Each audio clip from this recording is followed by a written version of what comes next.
To start off, we're going to make sure that our firearms are clear. So we are taking a rifle, opening the bolt, making sure the receiver is clear, and that we can see light through the barrel, that there's nothing there. Closing it, making sure that it's not fully cocked, putting it down. For the purposes of this, we are going to be using, again, live rounds. So let's open up our webbing, and we are going to grab our stripper clip, which has 5 rounds ready to go. Open our bolt.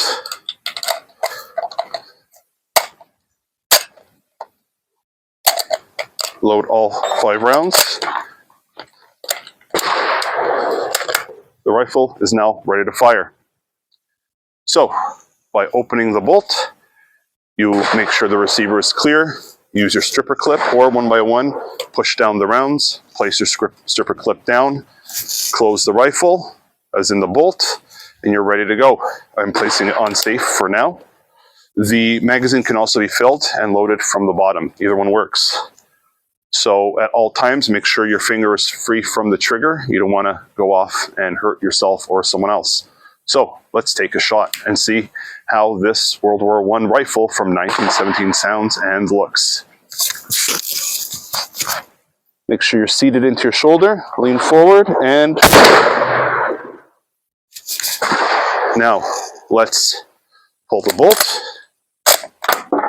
Let's do this one more time.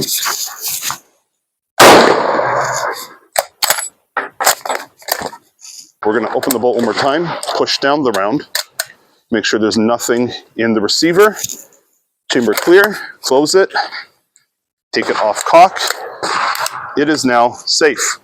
We're going to open the magazine, exposing our rounds, and I'm going to take out 1 round from the magazine to use later, returning the magazine empty.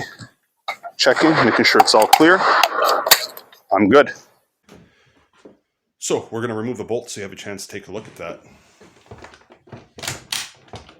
This is the bolt.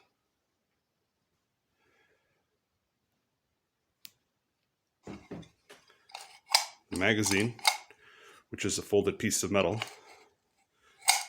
that can be depressed and extends upwards. And you can see the appropriate details here.